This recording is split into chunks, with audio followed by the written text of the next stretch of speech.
petit shot là. Et tant que je le sens.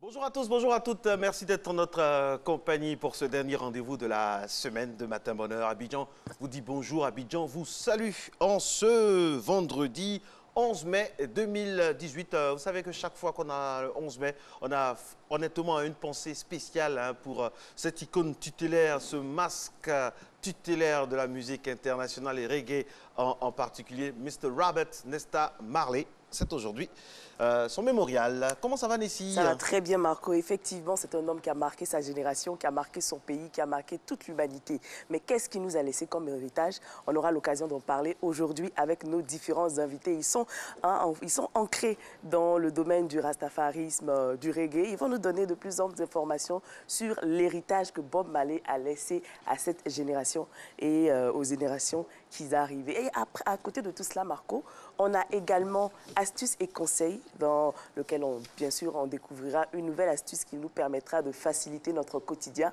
On aura la diététique et on aura toutes les capsules que vous aimez dans cette émission. Et bien sûr, celle-là qui vous permet de voyager, de découvrir d'autres pays. Aujourd'hui, on va au Moyen-Orient découvrir le Liban.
Le Liban, le pays du cèdre, on salue toute la communauté, la nombreuse communauté libanaise donc, qui est installée en Côte d'Ivoire depuis des lustres. Le Liban, c'est une destination. Hein.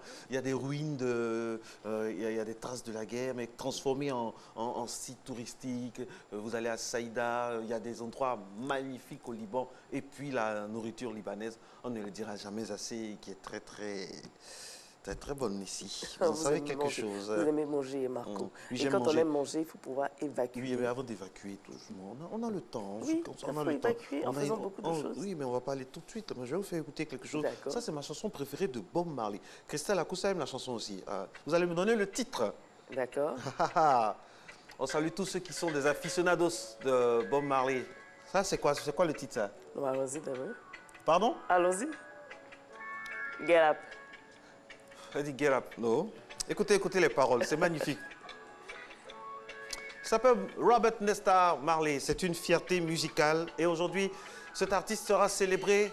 Vous allez entendre des sons de Bob Marley, du lever au coucher du soleil.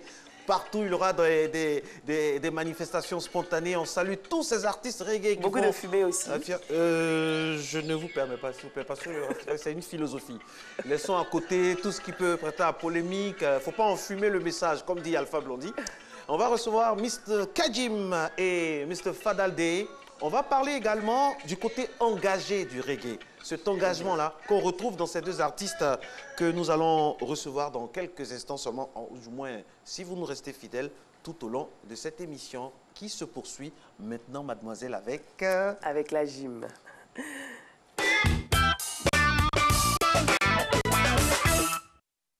Bonjour Nessie, bonjour Marco, bonjour chers téléspectateurs et bienvenue à votre émission de sport. Alors, aujourd'hui, nous allons être installés sur un tapis, nous allons être au sol, nous allons travailler principalement un tout petit peu d'abdos, donc les muscles profonds, mais principalement les fessiers.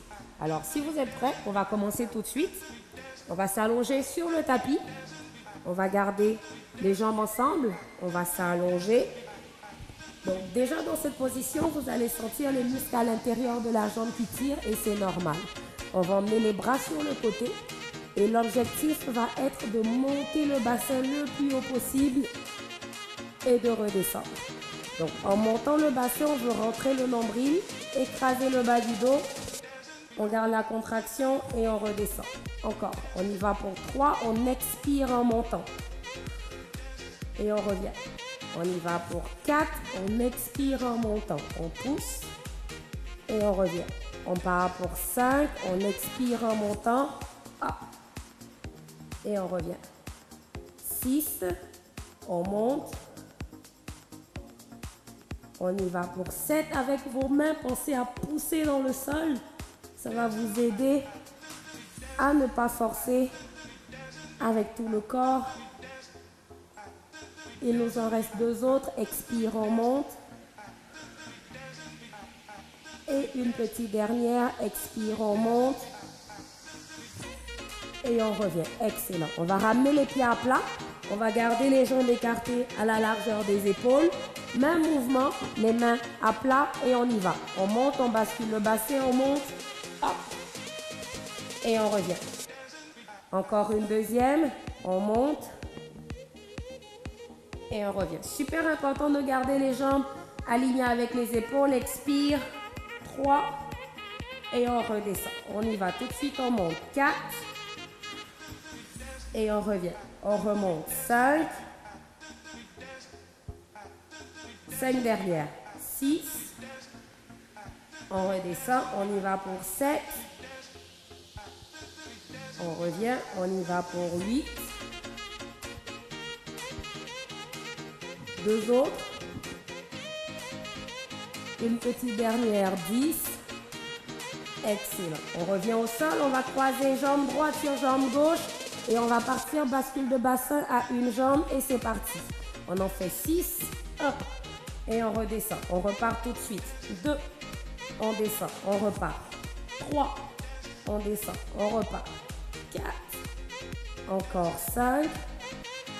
Et une petite dernière, 6. On change de jambe. Et c'est parti. On bascule, on monte 1. Et on redescend 2. Vous devez toujours sentir l'arrière des jambes et le fessier qui travaillent. Encore. On monte. 2 petites dernières, on expire. Une dernière, on expire. Excellent. On relâche. On part tout de suite sur les genoux. On va garder les mains juste en dessous des épaules, les genoux juste en dessous des hanches. On allonge une jambe, on rentre le ventre, on contracte nos abdos et on lève la jambe en gardant les orteils vers le sol et on ramène. On expire et on revient. Très important, on refuse de pencher vers l'avant en levant la jambe. Donc on veut toujours garder les abdos contractés le plus possible. On en fait 2 autres. Une dernière. Et on revient. Et on change de côté, on allonge la jambe et c'est parti. Lève, et on ramène. Encore. On expire en montant. Vous devez sentir l'arrière des jambes travailler et vos abdos. Encore. 2 autres. Une petite dernière. Excellent. On relâche. On va s'asseoir sur nos chevilles. Et on récupère. Excellent tout le monde. Alors j'espère que vous avez senti vos muscles travailler. Nous, en tout cas, de notre côté, ça a très bien été. Je vous souhaite de passer une agréable journée et on se dit à la prochaine. À la prochaine, coach Karl Kadi. On aime quand vous faites vos mouvements avec beaucoup de souplesse, tout ça. Tous les gens sont concentrés ici, surtout les hommes au niveau des opérateurs de prise de vue. N'est-ce pas, Guy Noël? Alors, la suite, qu'est-ce qu'on a, Nessie? Alors, la suite, on ira sur les routes pour savoir ce qui se passe là-bas. C'est le point route. Alors, Christelle Akoussa Estampi, donc le volet technique de cette émission. Il pleut sur Abidjan. Vous le constatez à travers la première caméra. Donc, faites attention, sortez avec vos parapluies. Attention aux éléments de visibilité des véhicules. Et puis, doucement sur la chaussée parce que vous êtes très cher. Voilà. Vérifiez surtout les pneus.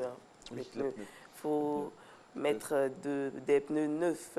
On va partir sur le boulevard Lagunaire, Marco. Et là, effectivement, vous avez raison, les phares sont allumés parce que c'est un peu sombre. Donc, faites très, très attention aux éléments de visibilité comme Marco vous le conseille. La suite, Marco? La suite, c'est sur le pont. Nous sommes à Treshtown. C'est chez vous, ça, c'est chez nous. Avec une vue sur le Bata, sur l'avenue, toutes les avenues. Franchement, c'est l'une des communes les plus adressées d'Afrique, Trècheville. Voilà, on peut se déplacer là-bas comme à Paris. Je vais à la rue 7 avenue, tout le temps, c'est très bien adressé. Là, nous sommes toujours pas loin de Trècheville, donc à l'échangeur. La situation est assez cool, simple. Pas de mais voiture. Le temps est menaçant, il pleut. La saison des pluies vous dit bonjour aussi. Ben, ça ne va pas empêcher les différentes manifestations en l'honneur de cette icône de la musique internationale, Marco. Eh oui, surtout de ce côté-ci d'Abidjan, on va vraiment célébrer Mr. Robert Nesta Marley. C'est vrai que quand on dit reggae, tout de suite on pense à d'autres choses. Nessie tout à l'heure a évoqué quelque chose, mais bon, prenons le bon côté des choses. Parce que oui, la musique, Marco, le reggae nous a fait avancer dans la société. Des personnes comme Bob Marley auront permis au monde de vraiment changer parfois de philosophie. Voilà, c'est ce qu'il faut retenir. Le reste, bon. Mais il faut attirer l'attention. Faut attirer l'attention, éviter que les gens fassent l'amalgame, Marco. Parce que quand on dit 11 mai directement, il y a certaines personnes qui ne sont pas ancrées, qui ne connaissent pas véritablement la signification de ce jour-là, qui ont tendance à, on va dire, à transformer cette journée-là en autre chose. Et à enfumer le message. En tout cas, Kadim, moi je l'aime bien. Kadim viendra nous parler. C'est un artiste qu'on aime bien pour ses compositions et surtout pour son inspiration fertile. C'est un des artistes les plus féconds de sa génération. Et puis à côté de lui, Fadaldé qui est très engagé dans le social. On connaît donc sa passion pour la sensibilisation anti-VIH. Ils sont pratiquement déjà là dans cette sphère de la radiodiffusion télévision ivoirienne. Vous êtes à Matin Bonheur et vous avez raison. La suite, Nessie, où est-ce qu'on va maintenant? Alors Marco, on va aller quelque part découvrir de nouvelles choses. Mais avant, Marco, il ne faut pas oublier qu'aujourd'hui, c'est la journée des Estelle aussi. Elles vont se sentir frustrées, Estelle. Marco. Oui. Coucou Estelle. Oui. Et le saviez-vous? Estelle veut dire étoile en latin. Oui, Stella. Stella, étoile. La fragilité des personnes qui s'appellent Estelle appelle la protection. Ce sont des femmes à la tristesse facile, qui ont besoin d'être entourées, choyées, chouchoutées, soutenues pour un certain bonheur de vivre. Elles sont particulièrement attachantes. Voilà. Et puis, il y a les prénoms approchants. Donc, on a Estella, Stella, Estea, Esté, Estrella, Estelle avec T-H-E-L, étoile, et puis Estelle. J'aimerais saluer, donc c'est pour ça que je souris, une très grande amie à votre présentateur.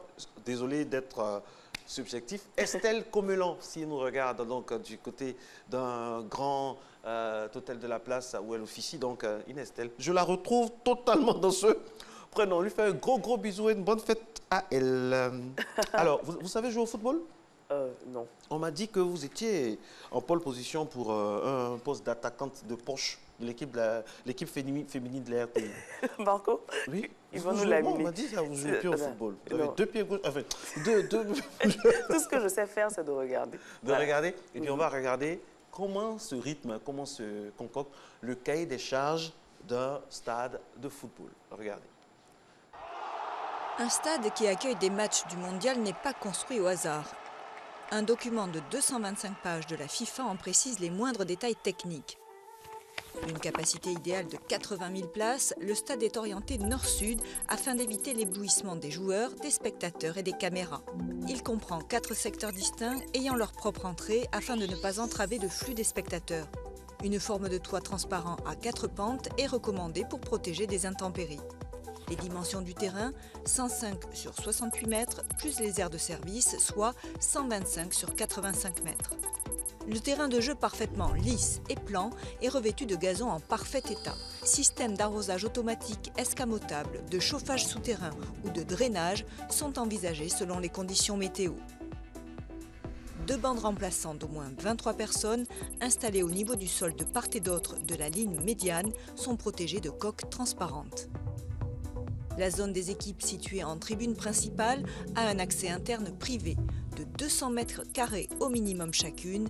Elle est constituée de vestiaires, salles de massage, toilettes, douches et bureaux, sans oublier une salle de contrôle antidopage d'au moins 36 mètres carrés. Les spectateurs sont tous assis sur des sièges individuels de 50 cm de large avec dossier d'au moins 30 cm de haut. La distance optimale terrain-spectateur se situe entre 90 et 190 mètres. Autour du stade, on trouve le centre des médias, le centre d'évacuation des blessés, des parkings spectateurs, parking médias, parking VIP, 3 contrôles des billets avec successivement fouilles corporelles, tourniquets et inspection visuelle sont prévus. Voilà qui est magnifique, Marco. Et Oui. c'est pas la même sensation hein, quand on est dans un stade de foot et qu'on regarde un match. C'est même pas la même sensation quand on est devant la télé. Vous avez déjà assisté à... Yes, there is something very special. It's different. Yes, very very different. Very different. It's Et very puis- pleasant. Yes, very pleasant to see. But the problem is that when there is a goal, it's very difficult to see. When you are not, you are very far from a screen. Very difficult Yeah. for you to désolé. Quand vous êtes dans un stade et que vous ne pouvez pas, donc il y a un but pour le ralenti, c'est un peu compliqué quand les écrans sont pas adaptés. Effectivement, mais Marco, il y a des écrans géants qui nous permettent Mais il y a des de stades qui voir. n'ont pas d'écran géant, hein? Ah bon? Eh oui. D'accord. On salue tous ceux qui travaillent actuellement sur le stade des BMP, BMP. à quelques encablures d'Anyama. C'est ça, non? Oui. Voilà, on espère que ça se passe bien et que voilà, tout se passe bien et que Ça nous donnera envie de regarder Voilà, on nos prend différentes en compte, compétitions. on Allez. prend en compte le confort des travailleurs, voilà, parce que c'est très important. La Côte d'Ivoire va abriter, vous savez, bientôt, c'est demain, hein, c'est 2021, non? 2021, la CAN, donc. Et puis après, pourquoi pas, la Côte d'Ivoire pourra, avec tous ces terrains qui sont en train d'être réhabilités, pourquoi pas prétendre à l'organisation de la... Coupe du Monde. Pourquoi Ben pas? oui, hein, le rêve est Il faut perdu. qu'on voie ça de notre vivant, quoi. Il faut qu'on voie ça de notre vivant. Il Même faut à la- rêver, de se donner les moyens de réaliser nos rêves. Voilà. Et on va le faire, Marco. On va le faire. Il y a un joli reportage qu'on aimerait vous proposer dans quelques instants. Mais sachez, mesdames et messieurs, qu'aujourd'hui, c'est la journée mondiale des espèces menacées. D'après une étude de l'Union internationale pour la conservation de la nature, IUCN, ce sont plus de 20 000 espèces de plantes et animaux qui sont en danger de disparition imminente chaque année. Voilà, donc vraiment, il faut avoir une pensée pour toutes ces espèces menacées-là qu'il faut choyer, entretenir avec délicatesse comme une jeune mariée. Surtout, Marco, il faut entretenir nos espèces afin qu'elles soient pérennes, ces espèces-là, Marco. La suite, c'est avec Marco. Un joli petit reportage. Vous savez que dans la besace de Matin Bonheur, de la rédaction chef des réalisatrices, il y a toujours des reportages très intéressants. Là, on a décidé de ne pas le lancer, mais vous allez regarder vous-même. C'est très instructif. Regardez. À première vue, un petit insecte inoffensif, pourtant il fait de gros dégâts. En 2 ans, la chenille légionnaire d'automne a conquis le continent et menace la sécurité alimentaire de ses habitants. Officiellement détectée en Afrique de l'Ouest en 2016, elle s'attaque surtout à la culture du maïs. Wycliffe Ngoda est fermier dans l'ouest du Kenya. Il a été fortement touché en 2017. J'ai perdu la moitié de ma récolte, donc ça représente 50% de revenus en moins. Il faut donc trouver d'autres sources de revenus extérieures. En plus, l'année dernière, le prix du maïs était au plus haut.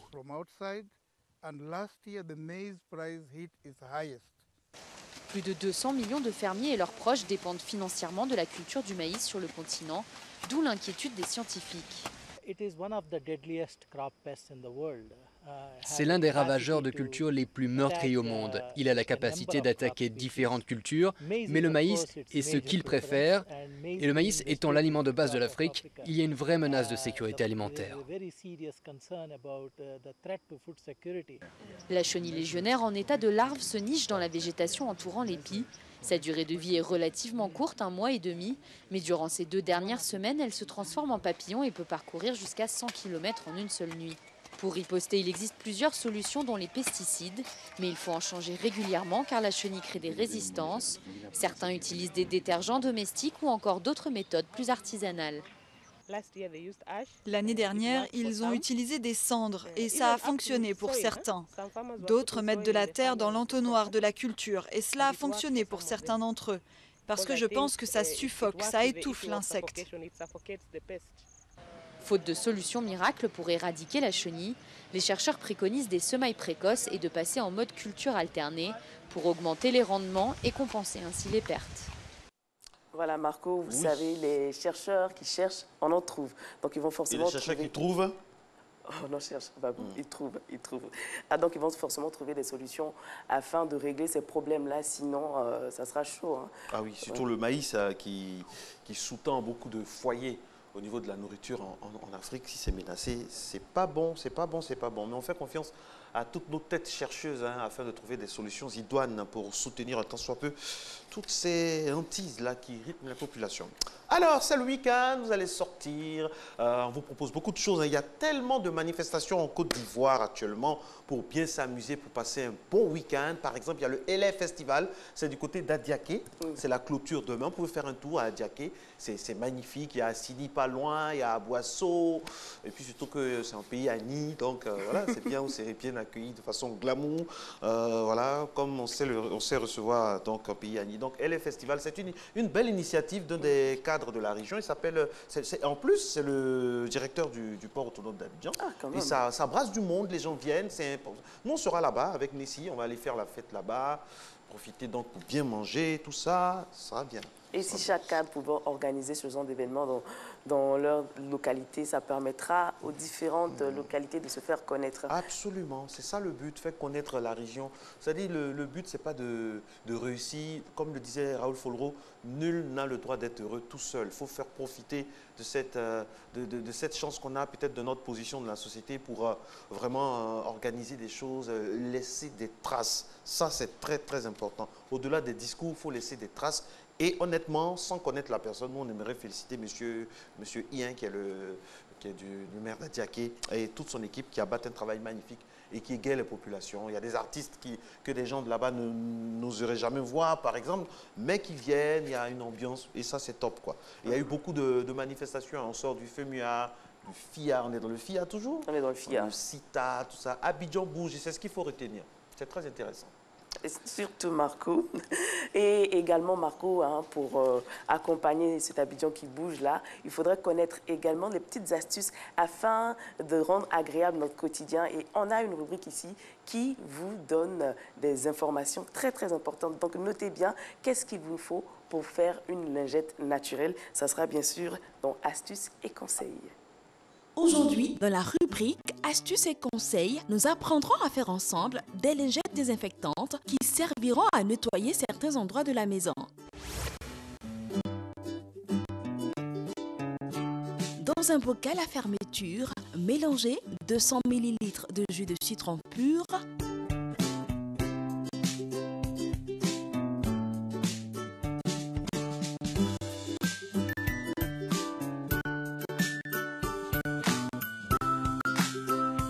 150 ml de vinaigre,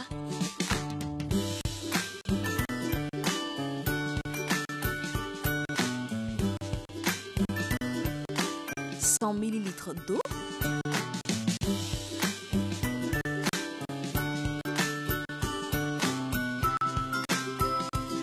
50 ml d'alcool pur,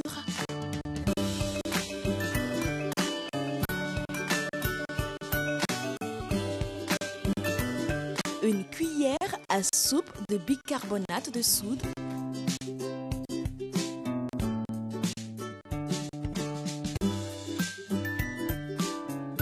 ainsi que quelques gouttes de liquide vaisselle. Plongez-y quelques feuilles de papier absorbant .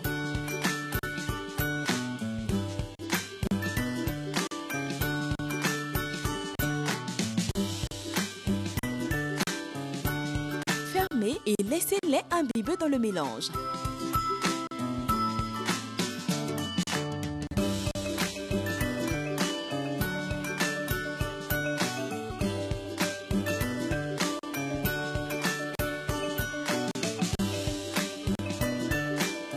Voilà, vous avez vos propres lingettes faites de vos mains et vous serez si fiers de les utiliser chez vous à la maison pour désinfecter certains endroits. Mais attention, ne les utilisez pas pour les soins et l'hygiène des bébés. Facile et pratique comme astuce.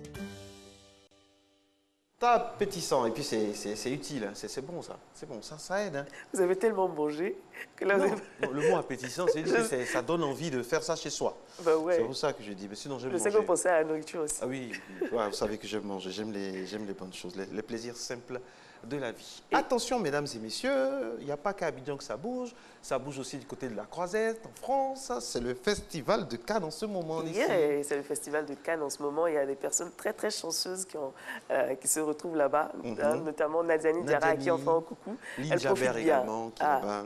Et sauf Marco, tout le monde est là-bas sauf Marco. Oui, mais bon, on ne peut pas partir parce que si on aura un coup de fil rapide d'une personne qui nous regarde avec des yeux particuliers.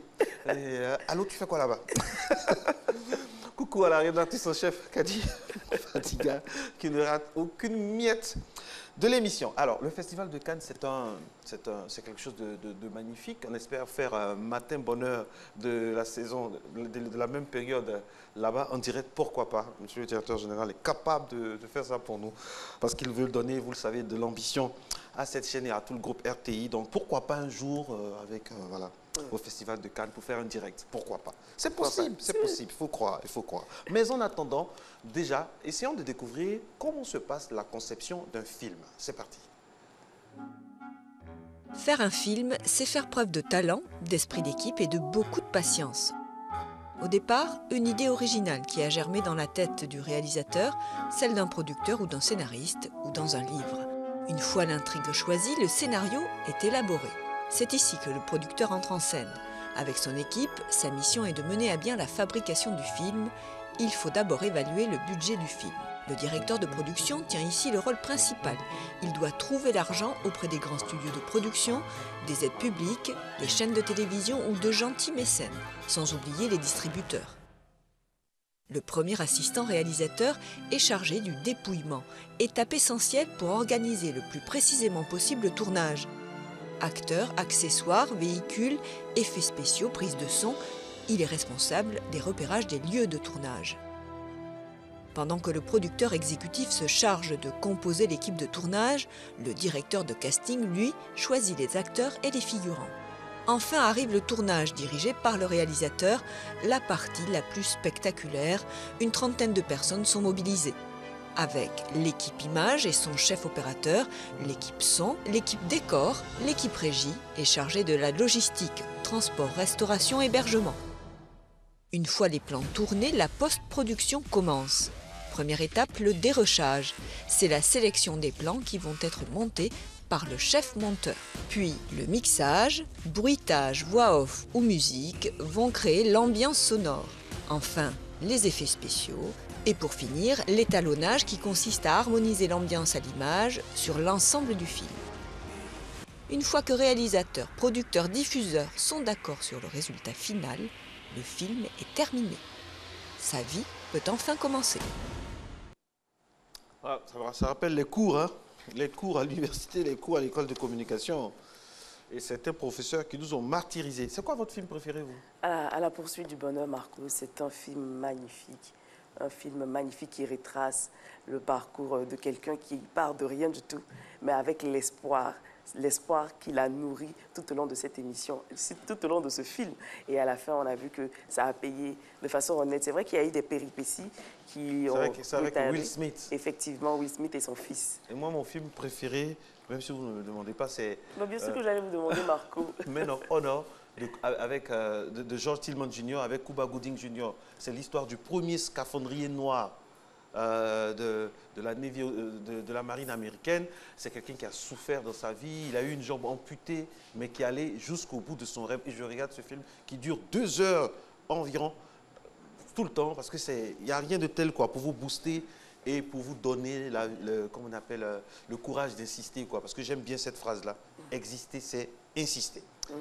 Il est 6h25, mesdames et messieurs. Dans 2 minutes exactement, Monsieur Hamza Diaby viendra donc nous parler de ce qui rythme l'actualité. On verra si l'actualité est rose ou pas. Donc ce sera avec lui dans quelques instants. Vous allez comprendre l'allusion à la couleur. Ce sera avec Hamza Diaby. Mais quand on va revenir après le journal, qu'est-ce qu'on aura, mademoiselle Ndri? On aura la rubrique diététique, Marco. Je suis encore allée en cuisine sans vous. Et ce sera quelle place? Ce sera quel plat? Aujourd'hui, Marco, vous allez découvrir des côtelettes de veau. C'est vraiment diététique? Ça ne fait pas grossir ça? Non. Côtelettes de veau, c'est bon? Vous allez voir comment on a préparé. Disons comment notre chef du jour a préparé. Comment ils ont préparé? Est-ce que vous préparez? Oui, je participe. Vous pouvez nous surprendre un jour, faire un menu spécial Nessie, c'est-à-dire c'est vous qui faites ça de long. Pourquoi toujours? Pourquoi pas? Et ce sera quoi comme plat? Ça sera des omelettes, Marco. Des omelettes aux fines herbes. Oui. Façon Nessie. Effectivement. Et puis Marco, oui. 11 mai 1997, le champion du monde d'échecs Garry Kasparov se fait battre par l'ordinateur d'IBM, Deep Blue, sur un score final de 3,5 points contre 2,5 points. Est-ce que c'est normal ça, Marco? Eh oui, c'est normal, puisque c'est arrivé. Non, je veux dire, on compétit avec une machine et la machine nous bat.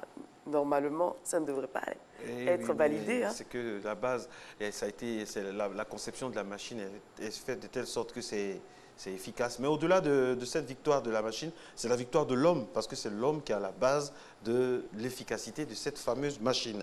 Et puis Garry Kasparov, c'est pas n'importe qui en matière d'échecs.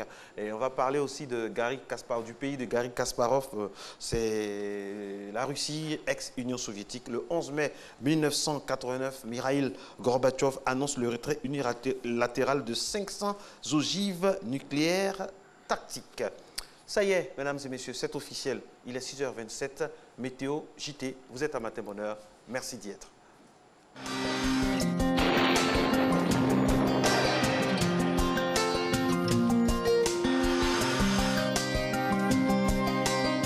MTN, everywhere you go. Mesdames et messieurs, bonjour. Pour cette matinée, un temps généralement nuageux s'observera sur l'ensemble du pays. Les régions du littoral et du sud forestier seront perturbées par la présence d'une cellule orageuse, parfois accompagnée d'averses localisées. Celles de l'est, du nord et du centre pourront observer de denses nuages mêlés à de la pluie. Les températures pour la matinée, on notera comme maximale 26 degrés à Abidjan comme à Diaké, 25 degrés à Bondoukou, 24 degrés à Boaké comme à Daloa. Il fera 25 degrés à Dimbokro, à Gagnoa ainsi qu'à Korogo, 23 degrés de minimal à Mandon le Tompi, 26 degrés de maximal à Odiéné, San Pedro, Sassandra, 25 degrés à Tabou comme à Yamoussoukro. Pour l'après-midi, un temps relativement ensoleillé pourrait s'observer sur l'ensemble des régions. Ainsi, une forte instabilité sera présente sur les régions du nord-est, de l'est et du centre. Ensuite, celle-ci occasionnera la présence de cellules orageuses accompagnées de pluie sur ces zones. Cette situation pourrait affecter les zones du sud forestier et du littoral en fin de période. Les températures pour l'après-midi, on notera 29 degrés à Abidjan, 28 degrés à Diaké, 31 degrés à Bondoukou, 32 degrés sur la ville de Boaké, 31 degrés à Daloa comme à Dimbokro. Il fera 30 degrés à Gagnoa dans le Gor, 32 degrés de maxime à la Korogo, 29 degrés à Mans, 32 degrés à Odiéné, 28 degrés à San Pedro, 27 degrés de minimal à Sassandra, 28 degrés à Tabou. Enfin, il fera 32 degrés sur la ville de Yamoussoukro. Très bonne journée à toutes et à tous.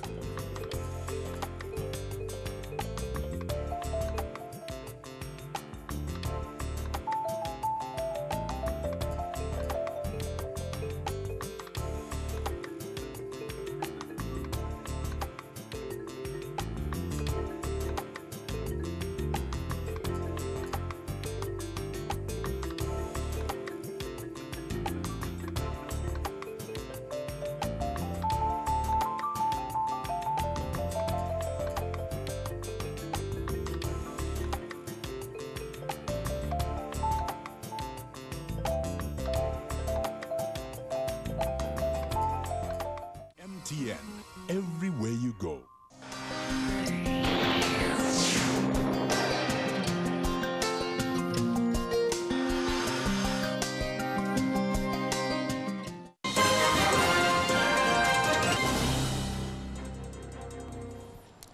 Bonjour mesdames et messieurs, bienvenue dans ce 6h30. Le président de la République du Mali est arrivé à Abidjan hier après-midi pour une visite de travail et d'amitié.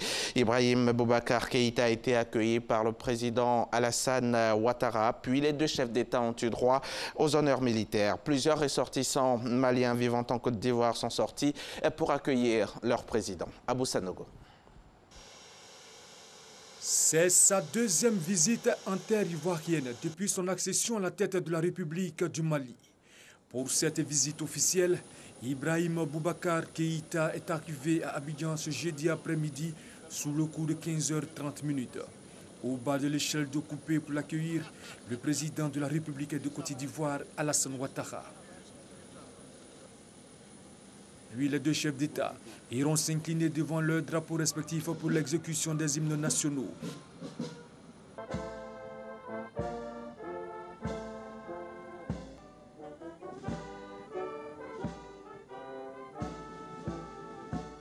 Et recevoir par la suite les honneurs militaires dus à leur rang.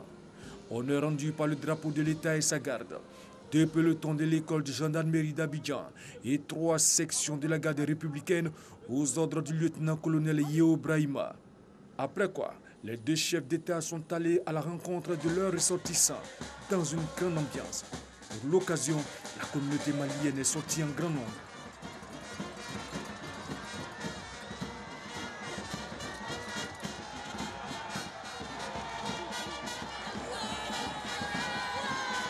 C'est le président Choko, il nous manquait énormément, il nous manquait. Nous sommes vraiment ravis et très heureux aussi également de voir les renforcements des relations entre la Côte d'Ivoire et le Mali. Nous sommes très ravis de l'accueil qui se prépare à ce niveau. Oui, on est content, on est très content. Pour nous dire que vraiment, on a remercié Alassane Ouattara, vraiment, il nous accueille bien, vraiment sincèrement. C'est une fierté pour nous et pour toute la communauté malienne, et particulièrement les étudiants maliens qui vivent en Côte d'Ivoire. Nous avons une suite de doléances à faire au président quant à la situation des vies des étudiants maliens en Côte d'Ivoire. Pour les Maliens d'Abidjan, alors il n'a qu'à essayer de les recevoir. Ils vont évoquer leurs problèmes, les soucis qu'ils ont, alors il va essayer de voir ça. La Côte d'Ivoire et le Mali, deux pays voisins qui entretiennent des relations historiques et fraternelles. Relations matérialisées par la signature en 1962 d'un traité d'amitié, de coopération et d'assistance mutuelle et d'un accord portant création de la Grande Commission mixte ivoiro-malienne le 19 février 1977. Au plan diplomatique, c'est depuis 1967 que ces deux pays entretiennent des relations diplomatiques. Ibrahim Boubacar Keïta est en Côte d'Ivoire pour 48 heures.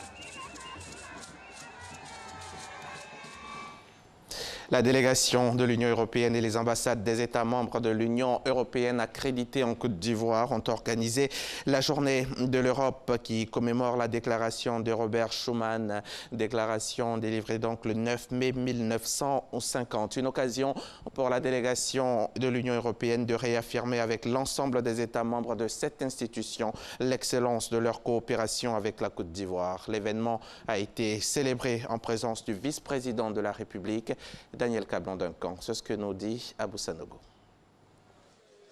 La délégation de l'Union européenne et les ambassades de 7 pays membres accrédités en Côte d'Ivoire en fête. Une fête à la résidence de l'ambassadeur de l'Union européenne, en présence du vice-président de la République Daniel Cablon-Duncan, pour célébrer la volonté des États membres de l'Union européenne représentés en Côte d'Ivoire de renforcer leur coopération avec le pays hôte. À cette occasion, le chef de la délégation de l'Union européenne a salué l'excellence de la coopération entre son institution et la Côte d'Ivoire. Coopération qui se consolide au fil des années et qui a permis à la Côte d'Ivoire de bénéficier de l'appui constant de l'Union européenne. On ne peut gagner que si nous sommes tous unis. L'Europe, à cet égard, n'est pas timide, elle est forte, elle est déterminée. L'Union européenne, donc, collectivement et à travers ses États membres, tient ses engagements et est donc un partenaire fiable. C'est sans doute, Monsieur le vice-président de la République, cette proximité et cette fiabilité qui ont été parmi les raisons pour lesquelles la Côte d'Ivoire s'est proposée pour accueillir le sommet Union africaine-Union européenne en novembre dernier, ici même à Abidjan. L'Union européenne est bien présente pour encourager votre démarche visant à faire de la Côte d'Ivoire un centre dynamique d'attraction des investissements. Le fait que votre pays ait ratifié l'accord de partenariat économique avec l'Union européenne accélérera ce mouvement en accroissant cette attractivité. Cette rencontre s'inscrit dans le cadre de la Journée de l'Europe, célébrée tout le 9 mai dans les États membres de l'Union européenne pour commémorer la déclaration de Schuman, ancien ministre des Affaires étrangères français prononcé le 9 mai 1950, qui a été l'acte de naissance de l'Union européenne actuelle. Un mot de santé dans ce journal pour parler donc de la distribution gratuite de médicaments contre les maladies tropicales négligées. L'initiative est du ministère de la Santé et de l'Hygiène publique à travers le programme de lutte contre ces maladies en Côte d'Ivoire. Les populations de 57 districts sanitaires du pays ont pu bénéficier de cette distribution de médicaments. Moussa Konaté. Les maladies tropicales négligées touche plus d'1 milliard de personnes à travers le monde, dont 40% en Afrique. En Côte d'Ivoire, 21 millions de personnes sont exposées à ces maladies, telles que la bilharziose, le trachome, l'onchocercose, les vers intestinaux, l'éléphantiasis. Pour venir à bout de ces affections qui constituent un problème de santé publique, le ministère de la Santé a opté pour la distribution gratuite de médicaments aux populations. Le programme de lutte contre les maladies tropicales négligées a donc sillonné 57 districts sanitaires du pays, comme c'est le cas ici à Jacquesville. Objectif, la prévention.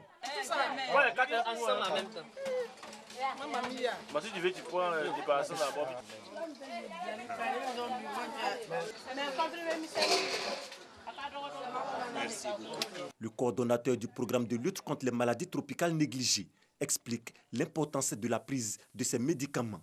Les maladies tropicales négligées sont des maladies chroniques qui évoluent de façon silencieuse, contrairement à certaines pathologies telles que le paludisme, la tuberculose, qui tuent vite. On les appelle les maladies tropicales négligées à chimioprévention parce qu'elles sont évitables, n'est-ce pas, par la prise de médicaments. D'où la distribution de masse de médicaments en vue de sensibiliser nos parents et nos enfants à prendre ces médicaments pour éviter les complications dramatiques que présentent ces maladies. L'onchocercose qui peut causer la cécité si elle n'est pas vite soignée. L'éléphantiasis qui se manifeste par l'apparition d'œdèmes sont autant de maladies invalidantes qui peuvent être évitées par la prise de médicaments. C'était un récit de Moussa Konaté. Après avoir mené d'octobre à novembre 2017 une étude de diagnostic des besoins au renforcement de capacités sur 8 collectivités pilotes, le secrétariat national au renforcement des capacités est à l'étape de présentation. Epiphane Zorobibalo, premier responsable de l'instance rattaché à la primature, a donc rencontré la direction générale de la décentralisation et du développement local. L'objectif est d'apprécier ensemble les différentes conclusions de cette étude et dégager les perspectives d'un programme précis pour le renforcement des capacités des collectivités. Franck Quadio.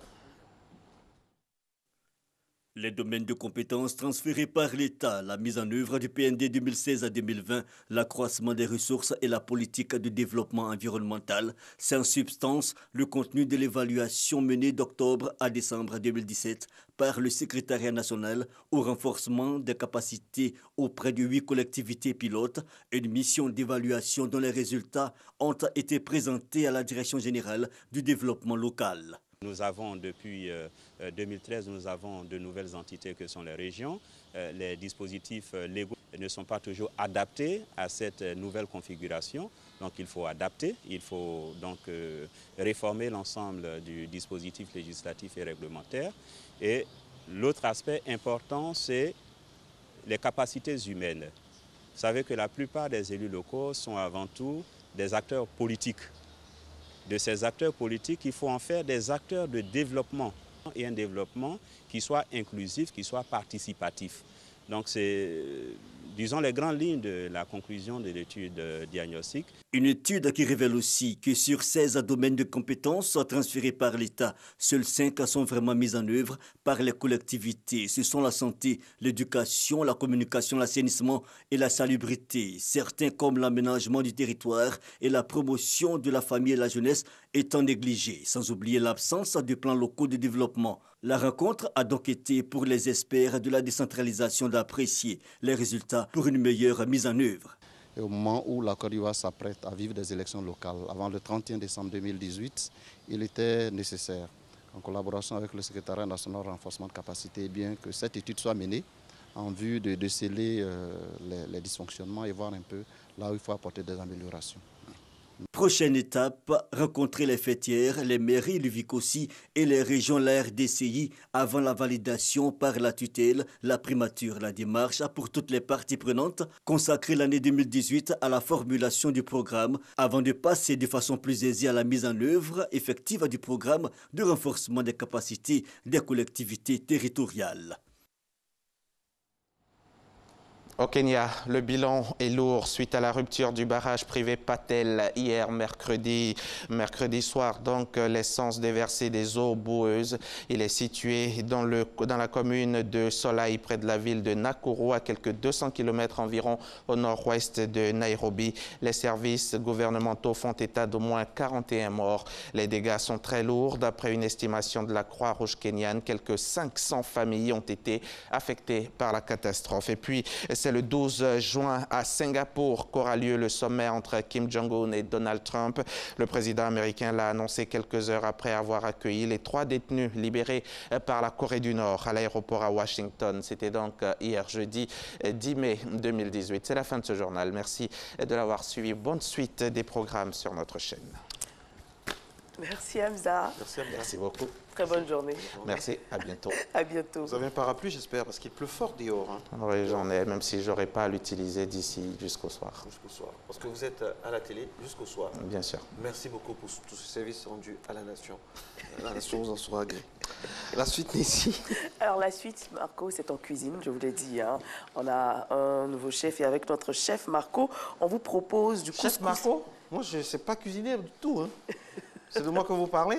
Non. Okay. Ce n'est pas de vous que je parle, mais on vous propose, Marco, du couscous aux côtelettes de veau. C'est délicieux. Vous avez touché à mon point sensible. Couscous, côtelettes de veau. Ouh là là là. Avec quoi l'accompagnement? On boit quoi? Un bon vin blanc, rouge? On boit de l'eau, Marco. On boit de l'eau, oui. C'est ça. De l'eau citronnée. Enfin. Enfin. On y va.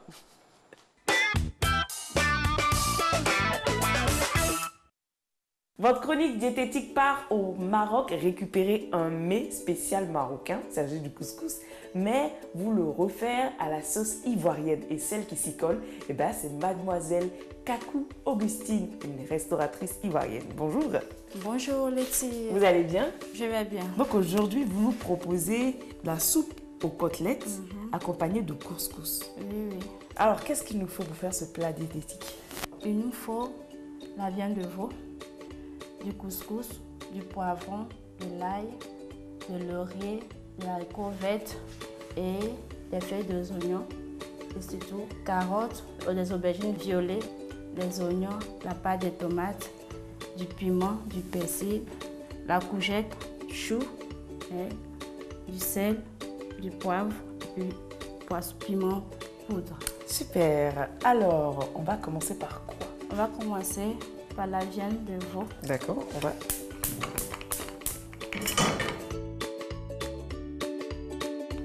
Pourquoi le choix de la viande de veau?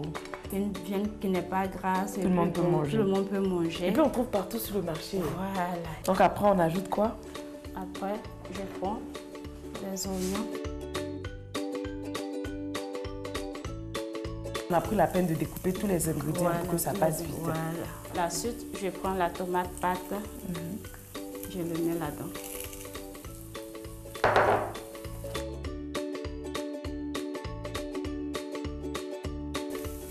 D'accord. Et après, le sel? Après le sel. En fait, c'est pour avoir plus de couleur, Voilà, la tomate pâte. La tomate pâte. D'accord. Maintenant, j'ai besoin d'eau. Vous avez besoin d'eau?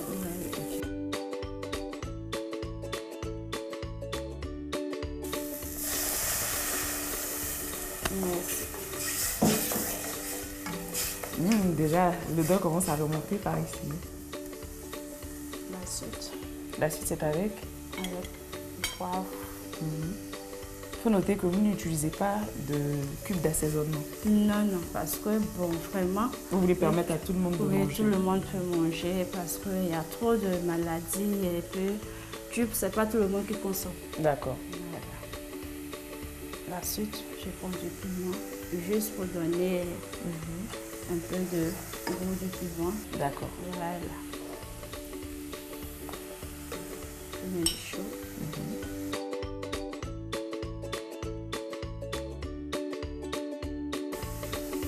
On remarque aussi que dans les ingrédients, il n'y a pas d'huile.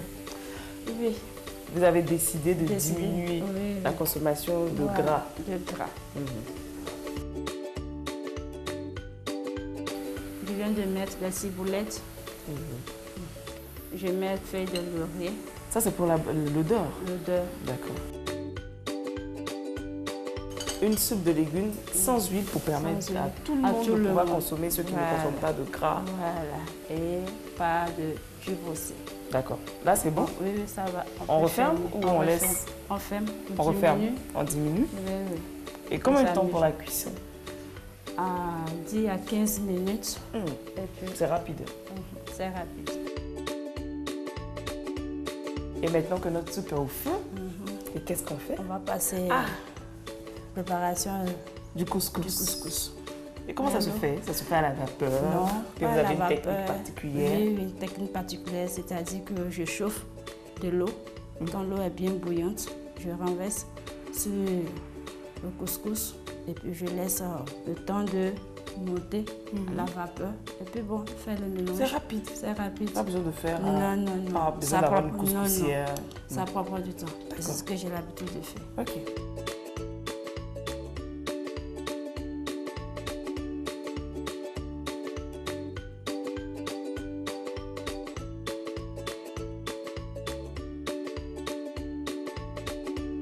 Là, je vais ouvrir la sauce. Je crois que c'est prêt. Voilà. C'est prêt. C'est prêt. D'accord. Donc là, c'est fini le couscous? Oui, c'est fini. La cuisson. Mais normalement, on fait le couscous avec une spatule en bois, non? Oui, oui, mais comme c'est à la maison, c'est pour cela que je fais avec la cuillère. D'accord. Le plat aussi, je crois que c'est prêt à la sauce. C'est prêt. Je vais voir. Ça sent bon. Ok. Donc on va servir? On va servir la sauce.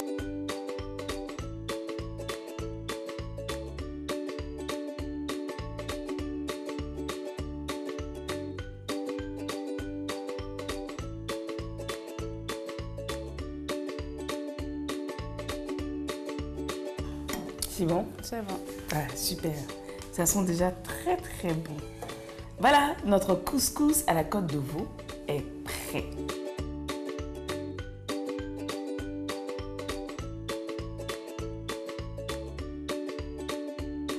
Alors, ça me fait mal de détruire cette très belle décoration, mais bon, il le faut. Tous les légumes sont là, on les voit bien. Bon appétit. Merci. Le moment fatidique. Est-ce que c'est très bon?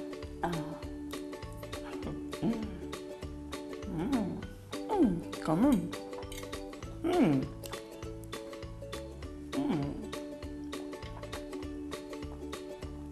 Délicieux. On n'a pas de cube d'assaisonnement, mais c'est bien assaisonné. On sent tous les légumes, les épices, on sent le poivre. C'est vraiment un plat sain. On n'a pas utilisé de matière grasse. C'est juste un peu de la matière grasse contenue dans la viande de veau. Sinon, impeccable. Franchement, c'est une recette à reprendre. De toutes les façons, tout ce qu'on vous propose ici sont des recettes à reprendre. Et tous les jours, vous avez la possibilité de manger varié et diversifié. Donc, n'hésitez surtout pas. Reprenez cette recette chez vous. Merci beaucoup. Merci d'être passé dans notre cuisine. Merci. On va vous retrouver. Oui. Ah, vous n'allez pas partir comme ça. Vous avez d'autres recettes à nous proposer. Bien sûr. D'accord, donc on vous garde. À la semaine prochaine. Okay. Au revoir. Merci. À quoi ça sert de frustrer son collègue quand on s'est levé à 4 h du matin? Aucune solidarité, mais c'est pas grave. Allô, Eva, reviens vite. J'en peux plus. J'en peux plus. Point route. Le point route. Voilà. La pluie qui continue, hein, Marco. Donc, ah oui, plus fort. Hein. Notre caméra en fait les frais sur ce taxe-là. Grand carrefour là, sur le Latry. Donc voilà, vous savez qu'il faut faire donc attention, très attention ce vendredi levant qui nous apporte beaucoup de pluie, certainement la bénédiction du week-end. Sur le boulevard Lagunaire, Nessie, qu'est-ce qu'on a? Sur le boulevard Lagunaire, on a ce balai incessant des voitures, tout doucement. Et n'oubliez pas aussi de bien vous couvrir parce que là, c'est la période propice au rhume, à la toux. Donc faites très très attention. La grippe, l'asthme, tout ça, il faut faire attention. Il faut bien se couvrir.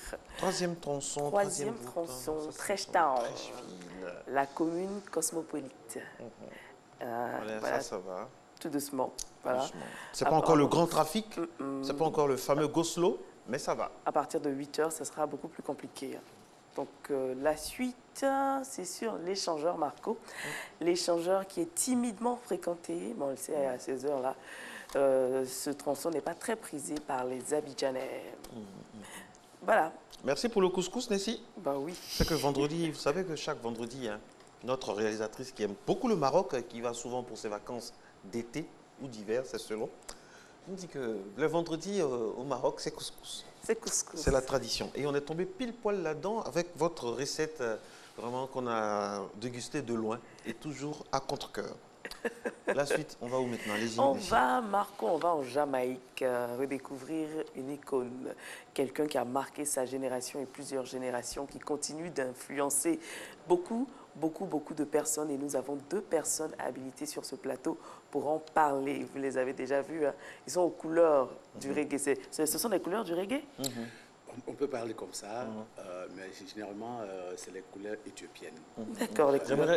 J'aimerais vraiment présenter des excuses aux téléspectateurs parce qu'on a annoncé Kajim qui a eu un empêchement des dernières minutes. Donc, à la rescousse, nous avons appelé Fana de reggae également, Mr. Ras Julian qui est avec nous. Yes, le plus reggae-fil des Avicam, c'est ça? C'est ça? Ça.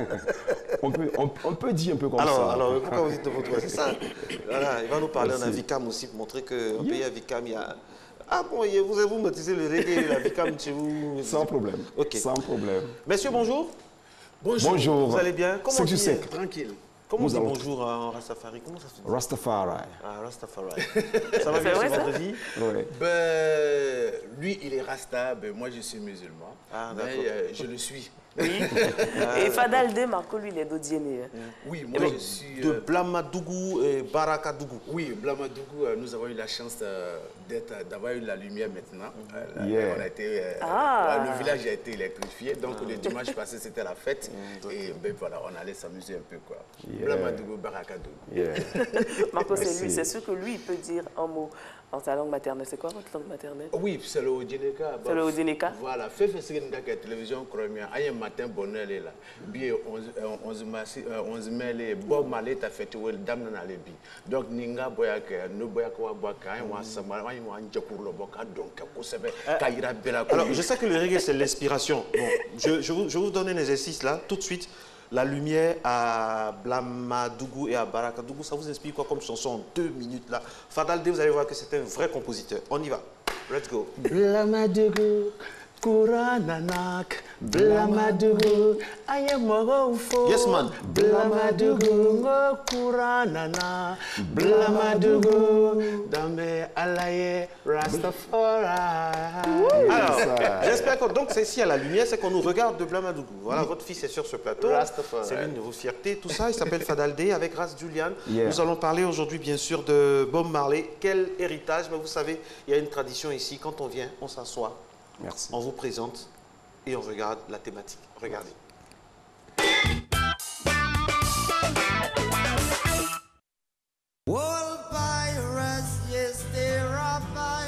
Bob Marley, quel héritage!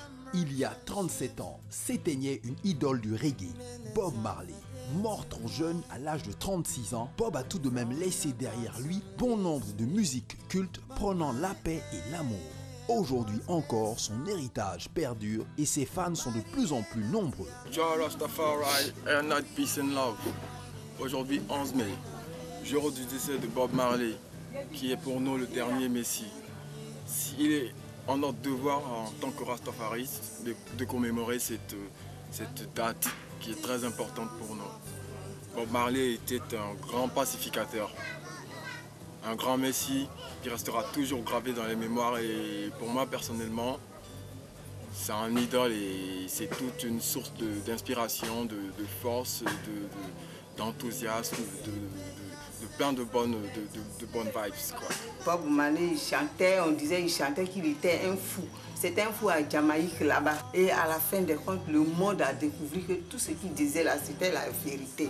Le contenu de ce message était très porteur, en ce sens que le contenu parlait beaucoup d'amour, beaucoup de solidarité, surtout de paix et d'amour entre les peuples, les différents peuples.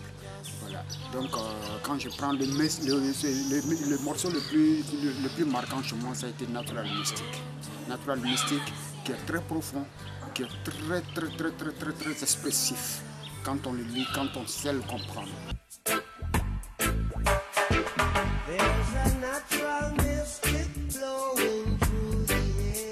Ce qui m'a beaucoup plu lors de ce concert, la manière de chanter et vraiment quand je rate même, j'ai la chaîne de poule que je coule l'âme souvent. Bob Marley s'est toujours battu et cette bataille nous la continuons. Jour et nuit, nous nous mettons à la tâche, rastafaristes ou pas, nous sommes tous conviés à nous battre pour la liberté de tous, pour le droit de l'homme, la liberté d'expression et pour une mentalité, je dirais, nouvelle et paisible. L'héritage Bob Marley laisse aujourd'hui, c'est la paix du cœur. Aujourd'hui, je suis Rasta. Grâce à Bob Marley, j'apprends à toujours pardonner le mal qu'on me fait. L'héritage que Bob Marley laisse au monde entier, c'est l'héritage d'une musique pleine, une musique faite de messages engagés. Et cet héritage, véritablement, est aujourd'hui ventilé, ça et là, par d'autres. Qu'on peut comprendre, qu'on peut considérer comme ses héritiers, dont Steel Pulse, dont Roots. Les Roots, dont également en Afrique ici, nous avons Alpha Blondy, nous avons Tiken Jah Fakoly, nous avons Ismaël Isaac, naturellement en Afrique du Sud, Feu Lucky Dube. Je peux dire que l'héritage de Bob Marley, la vision de Bob Marley ne sera que pérenne au fil des ans. Dans un monde où les inégalités de développement sont toujours d'actualité, où les conflits minent encore certaines régions de l'Afrique, des chanteurs africains issus d'horizons différents tentent de prendre la relève de leur idole pour rappeler que le reggae est avant tout une musique militante. 37 ans après son décès, Bob Marley reste toujours l'icône de la musique reggae et pour ceux qu'on pourrait appeler ses disciples, Bob Marley reste à jamais un symbole d'émancipation et de liberté.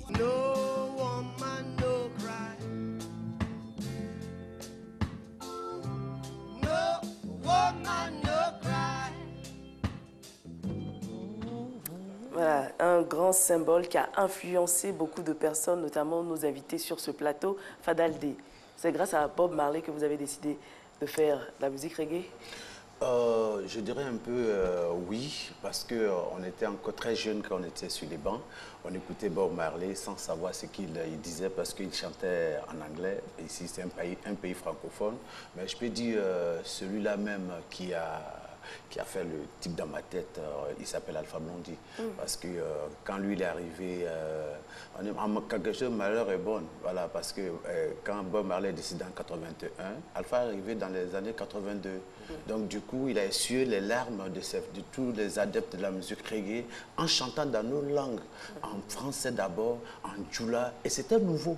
On ne pensait pas qu'un monsieur, on pouvait faire du reggae dans les langues africaines. Oui. Donc du coup, chacun de nous s'est mis dans le reggae. Ah, donc si lui il peut, c'est que nous aussi on peut. Voilà comment on a commencé. Ras Julian, le même virus? Exactement. Marley est quelqu'un qui nous a tous influencés à travers ses tests.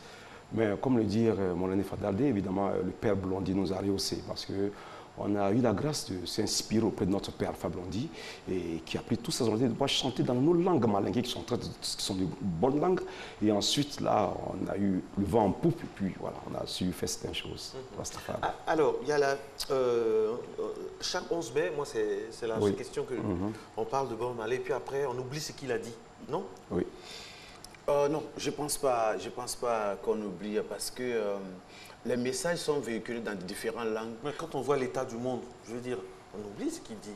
Ses préceptes, ce qu'il avait dit, ce qu'il avait annoncé, ce qu'il craignait, c'est malheureusement. Non, mais aujourd'hui, non? Il y a le travail de l'artiste et il y a les décisions des gouvernants. Yes. Bob Marley a chanté, il est mort il y a 37 ans, mais avant cela, il a chanté Africa Unite. Est-ce que l'Afrique est unie jusqu'aujourd'hui? Justement, c'est de ça que je parle. Voilà. Ce qu'il a dit, ce qu'il a dénoncé est toujours de mise. Voilà, pour dire que l'artiste, il a toujours une vision.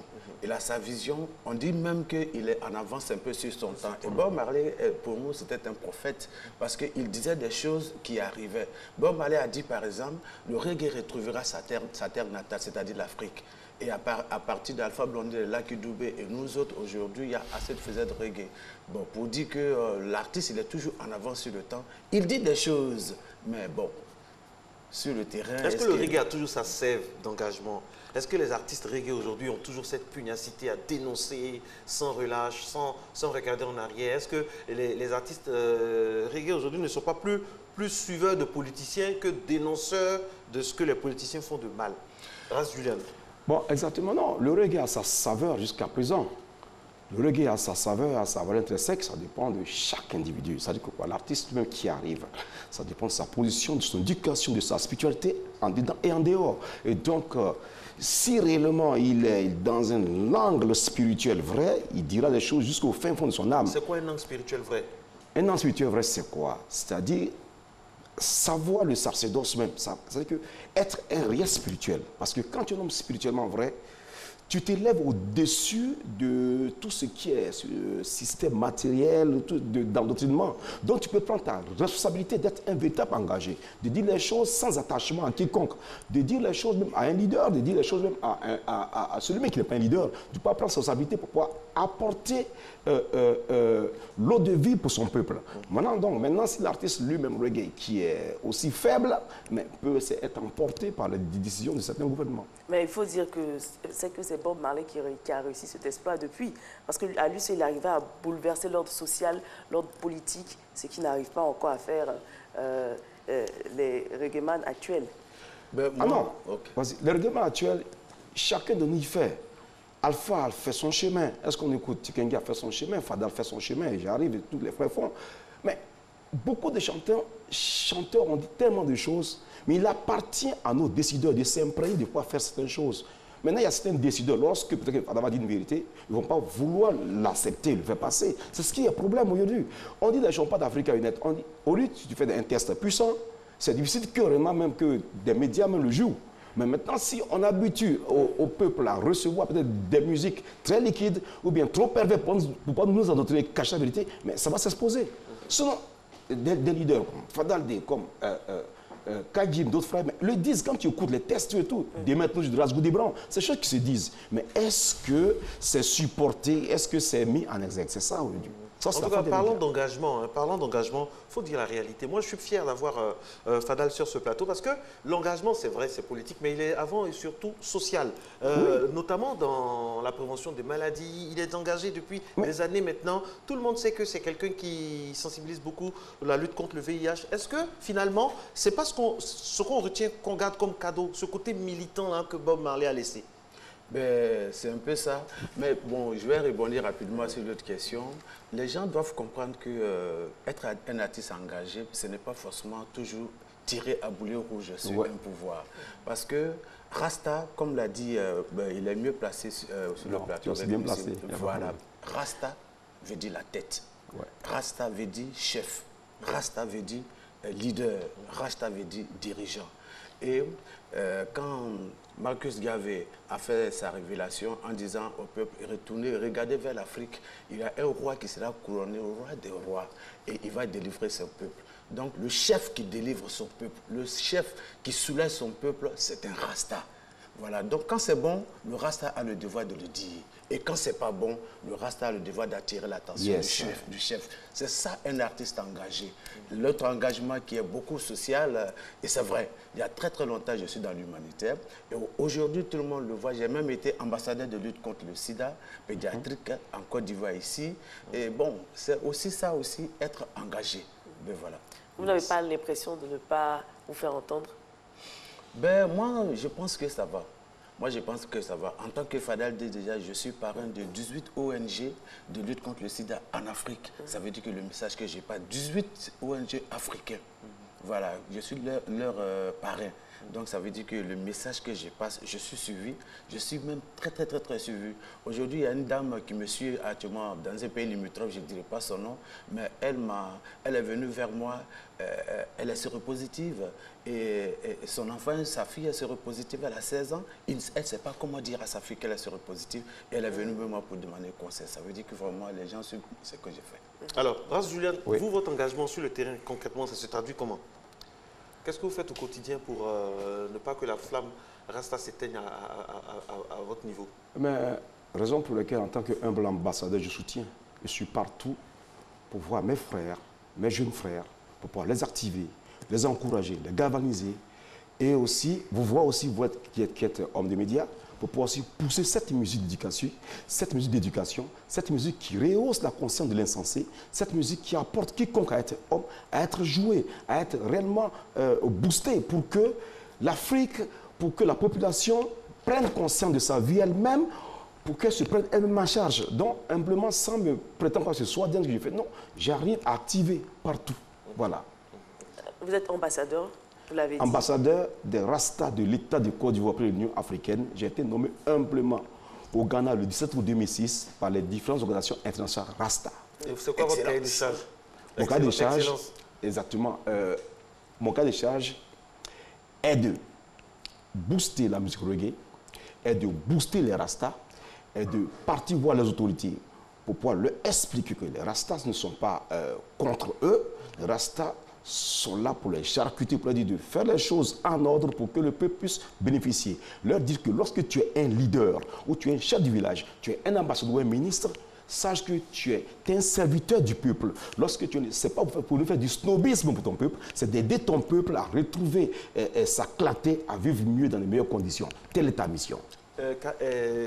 Fadaldé, est-ce que le rastafarisme, ce n'est pas de l'utopisme? C'est-à-dire, c'est pas utopique. Est-ce qu'on ne court pas derrière le vent des choses qui ne vont jamais exister? Julian et les Rastas, d'abord, eux, ils n'aiment pas le isme. Tout ce qui est isme, ils disent Rastafari. C'est pas de l'utopie. Non, du tout, c'est pas de l'utopie. Est-ce que ça fait réellement avancer les choses? Évidemment. Écoute, mais maintenant, nous, on fait ce qu'on a à faire. Maintenant, si des insensés ne veulent pas avancer, ça s'engage eux. Mais c'est pareil, au temps d'Abraham, ça a été fait. C'est qui les insensés? Les insensés. Ah, mais ils savent déjà. Ceux qui ferment leurs oreilles. Ceux qui ferment les oreilles, ceux qui font du snobisme, qui veulent entendre le message. Qui refusent. Moi, pour aider Julian, je dirais que le Rasta a son message à passer. Voilà, Bob Marley a donné une définition simple du Rasta. Il a dit le Rasta, c'est celui qui dégage des vibrations positives. Rastaman vibration. Yeah. Positive vibration. Ça veut dire que nous qui sommes tous ici, nous sommes des Rastas. Yes. Et celui qui ne dégage pas des vibrations positives, c'est un sorcier. Il n'est pas Rasta. Yes, et il y a une nuance entre Rasta et reggae. Ben oui, le reggae c'est une culture. D'accord. Le reggae c'est purement une culture. Tout le monde peut faire le reggae. C'est une musique qui voyage sans carte d'identité, sans passeport. Exactement. La preuve en est qu'on peut faire le reggae dans toutes les langues du monde. Mais voilà, d'Odini au Nicaragua, en passant par Grand Laou ou bien Blamadougou. Le rastafarisme, ça c'est autre chose aussi. Non, le rastafari, c'est une foi, c'est une spiritualité. Rastafari s'élève même au-dessus même de la religion. C'est très profond. C'est une religion. Bon, une religion d'une part, parce que quand on descend dans le sens étymologique de religare, ça veut dire se relier à quelque chose. Quand on dit religion, ça veut dire se relier à quelque chose, se relier à Dieu. On peut aussi se relier au Satan, il y a des gens qui sont aussi reliés au Satan. Donc, ok, ça c'est l'engagement. Maintenant, on voit que la religion est un ensemble de règles et que les hommes ont mis en place cadres supposés à les aider à vivre. Maintenant, on voit que la religion aussi, c'est pour lui à cause de l'imperfection des hommes. Donc, Rastafari est plus spirituel. Parce que quand tu es spirituel, tu comprends ton frère musulman, tu comprends ton frère bouddhiste, tu comprends ton frère chrétien et tu comprends l'homme tout court. Vous allez ensemble comme les vagues se font en haute, mais tout doucement dans l'harmonie, viennent s'abattre sur la rive. Rastafari. C'est vrai que dans le monde, quand on parle reggae, on pense tout de suite à Bob Marley, mais ce n'est pas Bob Marley qui a créé ce genre musical-là. Ça existait bien avant. Non. Bob Marley n'est pas le cime des Rasta du reggae. Il y a eu des anciens avant lui. Mais la grâce de l'Éternel déjà donne à qui il veut. Bob Marley a été l'un des hommes les plus disciplinés, les plus rigoureux, les plus organisés. J'ai eu la grâce de rencontrer le père de notre homme, Yuroy, qui a 77 ans, qui me disait, ici, lors de la Reggae, ce que Marley a fait, c'est énorme. Est-ce que moi, Yuro, tu vois mes photos sur des t-shirts? Non. Mais Marley, il a travaillé. C'était sa grâce. Autant que nous, on fait des révolutions sans fin, comme ça, dans la brousse, Marley était quelqu'un de studieux, de très organisé. Et c'est ce qui a rayonné sur sa famille. Donc, c'est clair. Marley, on dira, Marley s'est inspiré. Avant Marley, il y avait d'autres musiques qu'on appelait le ska, il y avait le rocksteady. Oui. Et Marley aimait beaucoup la musique. Marley a formé au départ les Wailers avec Piratosh et puis Bernie Wailer. On ne dira pas que Bob Marley a créé le reggae, non, mais Bob Marley fait partie des gens qui ont propulsé le reggae. Oui, oui. Et aujourd'hui, l'un des héritages de Bob Marley, c'est son image. C'est son image, ça c'est très important. À part les 11 mai, ceux qui vendent les t-shirts à l'effigie de Bob Marley et qui nourrissent les familles à partir de cela, on ne peut pas compter fini. Vraiment, ça, félicitations à l'artiste. Bob Marley, c'est une marque qui appartient au monde entier. Au monde entier. Voilà. C'est pourquoi on dit Dieu envoie des gens sur terre par rapport à des missions précises. Des centaines de festivals dans le monde. Je ne suis pas chrétien, mais je sais qu'il a vécu 36 ans comme Jesus Christ. Yes, voilà, et ça, c'est très important. On ne va pas arriver là-bas, mais quand même. Voilà, toute proportion garde. Il ne faut pas exagérer non plus. Alors, non, monsieur, je dis qu'il a vécu juste 36 ans. Dieu envoie des gens sur la terre par rapport à des missions bien précises. Non, pas de comparaison. J'ai dit il a vécu juste 36 ans comme Jésus. Donc Jésus, c'est 33 ans. Ah, 33 ans. Ah, ok, d'accord. Voilà. La même période d'âge. La même période d'âge. Voilà. Revenons sur notre plateau ici pour parler du son. Le son. Quand on écoute le son de l'enregistrement de Bob Marley tout à l'heure, c'était hors antenne, on en parlait, c'était dans les années 60, mais oui. Le son est pur, il est toujours actuel, il n'y avait pas d'ordinateur et l'une des marques distinctives du reggae, c'est ce son pur-là, qu'on ne se lasse jamais d'écouter. Ben, je peux taper ma poitrine pour dire que je fais partie des artistes qui sont revenus avec ces sons. C'est son live. Je suis avec Tikendia. Quand vous écoutez le tout premier album, bon, disons le 3e album de Tikendia qui a donné Magicracy, c'était en live. Et quand vous écoutez le son jusqu'à aujourd'hui, c'est comme si c'était enregistré hier. Et c'est ça, la musique reggae, la chaleur qui est dedans. Il faut que tout soit joué. Les vrais cuivres, la vraie basse, la vraie batterie, les vraies guitares. C'est vrai qu'il y a des ordinateurs aujourd'hui, mais quand vous écoutez Bob Marley, des chansons enregistrées depuis 1977, c'est comme si c'était fait hier. Le son est toujours chaud. C'est ce que nous demandons à tous nos collègues artistes. Ouais. Et vous arrivez à les convaincre? Ben oui, c'est vrai qu'aujourd'hui, la musique, c'est dur. Très dur. C'est même très dur. Un studio d'enregistrement, c'est pas moins de 150 000 francs par jour. Alors, si tu fais en live et puis c'est fait pirater par la suite par les gens, c'est très difficile. C'est fait pirater par la suite par les gens, c'est très difficile. Mais quand on aime, c'est notre métier. On fait comment? Alors, messieurs, quelle est la situation du reggae en Côte d'Ivoire? On va mettre les pieds dans le plat. Est-ce que le reggae se porte bien chez nous? Le reggae se porte à merveille chez nous, sans prétention. Le reggae a la matière. Le reggae a ses fils, a ses petits-fils, a ses hommes sûrs qui tiennent et qui tiennent. Maintenant qu'on loue à ce qu'il y ait un assainissement autour de la musique pour que l'industrie musicale puisse réjaillir. C'est ce qu'on demande. Moi, je dis que le reggae se porte super bien en Côte d'Ivoire. La preuve en est que la Côte d'Ivoire est classée deuxième pays mondial en matière de reggae. Et Alpha Blondy, notre leader, est aujourd'hui considéré un peu comme le numéro 1. Parce que tout ce que nous voyions avant, on était petits, on les écoutait, les U-Roy, les Aïdjaman. Souvent, quand ils se rencontrent sur le même quand ils se rencontrent sur le même plateau, que c'est dans le même festival qu'Alpha Blondy, c'est eux qui passent avant Alpha Blondy. Donc ça, c'est un honneur pour la Côte d'Ivoire. Et vu le nombre de faiseurs de reggae... Moi, ça, c'est un témoignage instinctif. Il y avait un concert d'Alpha Blondy à Toulouse, son intro. Mais je me suis dit, mais j'avais envie de taper le monsieur qui était à côté de moi. On lui dit, je suis d'origine ivoirienne. Non, mais l'intro, simplement. Mais ils sont en fusion, ils aiment. Je me dis, mais donc nous, on a Alpha Blondy. Mais je veux dire, on a notre Marley. C'est vrai qu'on a notre Marley. Et Dieu merci qui est toujours vivant. Et nous tous, on a été à l'école d'Alpha Blondy. Quand j'ai dit nous, tu as Kajim, tu as Ismail Isaac, tu as Julian, tu as Tiken Diafakoli, tu as Jim Kamson, tu as Ahmed Farras. Il y a le nombre de faiseurs de reggae en Côte d'Ivoire, c'est énorme. C'est pourquoi j'ai dit que le reggae se porte super bien. Il y a Spyro aussi, mon ami Spyro. Rastafari, c'est mon fils d'ailleurs. Et Ras Goody Brown aussi. Ras Goody Brown, waouh! Ras Goody Brown, pour moi, c'est l'un des meilleurs chanteurs. Kalouja, c'est mon oncle. Il est parenté à tout le monde, lui, finalement, c'est la vraie Côte d'Ivoire, le brassage. Ma mère est bourreau. Oui, sa maman est bourreau. Je suis des Il y a aussi des femmes aussi, il y a Empress Ruben, Queen Adjoba, qui tiennent encore la flamme. Donc, Kalouja, c'est mon oncle. Donc, ça se passe bien, vous pensez, au niveau du reggae dans notre pays, ça se passe bien? Le reggae, ça se passe bien. Est-ce que la relève est assurée? Elle est vraiment assurée. C'est qu'on dit, il y a la matière. Quand tu sionis, tu vois les jeunes gens qui jouent vraiment la musique. Il y a la matière. Ce qu'on demande, c'est aux promoteurs et puis d'assainir un peu le milieu. C'est ce que mon frère dit, parce qu'on investit beaucoup. Le reggae, ce n'est pas du kritakada. Pardon, c'est pas du quoi? Du kritakada quoi, je sais pas quoi. C'est pas ça. Ne vous étouffez pas. Non, merci, merci. C'est pas du bruit, vous voulez dire. En tout cas, c'est pas du bruit. Ça se joue. Évidemment, ça se joue. Et le reggae a des dignes ambassadeurs qui ont rehaussé notre drapeau. On demande à ce que ça soit boosté. Moi, j'ajouterais que Julian, il a créé sur le plateau en direct.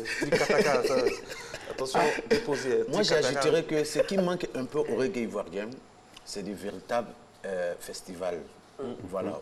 C'est vrai qu'aujourd'hui, nous avons un réel festival qui fait honneur à la Côte d'Ivoire. Il y a eu Abi Reggae qui n'a pas eu, malheureusement. Bon, je ne fais pas partie des organisateurs d'Abi Reggae.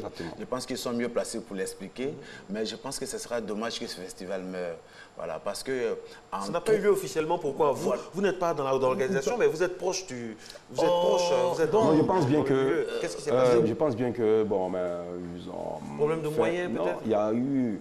D'abord, il y a eu l'un des techniciens d'Abi Reggae qui a laissé la chair, qu'on dit qu'il n'est plus que la Minso. Donc, ils ont essayé de revoir un peu pour mieux organiser pour l'année prochaine. Ils vont faire d'abord un concert local. C'est magnifique, hein, Abi Reggae. Oui, c'est magnifique. Ils vont d'abord préparer un concert local et puis en septembre aussi, le faire. Et puis l'année prochaine, ça va être au top. C'est l'occasion pour dire merci au ministre Dosso qui a eu l'idée de créer Abi Reggae. Si elle suit la télévision, nous souhaiterons lui dire, c'est vrai, c'est difficile, le reggae, ça n'a pas... Mais il est un peu seul, il faut qu'on l'aide aussi quand même. C'est en ça que je disais qu'il s'appelle Moussa. Et quand on dit Moussa, c'est Moïse, donc c'est toi qui as ce tombé d'Égypte. Donc ça se fait, il y a lui, il y a... Un festival comme Abi Reggae, il faut que l'État mette sa main. Ah oui, parce que là, on a vu ça, on a la RTI, la RTI a soutenu... En 3 ans d'édition... Il a fait sa part, parce que la RTI soutient tout ça, mais c'est pas évident, c'est lourd, c'est très lourd. En 3 ans d'édition, on a vu tellement de choses au pays. On a vu le petit-fils de Maxus Mosé Garvé, et puis le colloque surtout, il y avait des enseignements énormes qui sont donnés. On dirait même que juste après la première édition de Abi Reggae était compté parmi les meilleurs festivals de reggae au monde. Très bien organisé. Voilà, très bien organisé. En tout cas, chapeau aux organisateurs. Parce qu'une fois, je crois il ne faudra pas que ça meure. Le chef de l'État était, le président de la République était en visite officielle dans un pays, et puis on lui a décidé des félicitations. Il dit, mais félicitations. Il dit, pourquoi? Qu'est-ce qu'il y a? Il dit, non, mais il y a Abi Reggae chez toi. Ah bon? Félicitations. Oui, j'ai appris ça aussi. Vous avez des informations. Il y a Abi Reggae chez toi, on est venu. Là, le président de la République est tellement heureux. Donc, pour dire que c'est bon, ça apporte au pays. Ça va revenir en puissance. Donc, je dirais que ça manque. Il faut au moins 1, 2, 3 Abi Reggae comme ça en Côte d'Ivoire pour maintenir vraiment la flamme du reggae. C'est très important. Parce qu'aujourd'hui, les CD, les cassettes, ça ne marche pratiquement plus. Et ce qui fait vivre la musique, c'est le live, c'est les concerts, c'est les prestations. Et quand ça manque, vraiment, c'est pas bien du tout.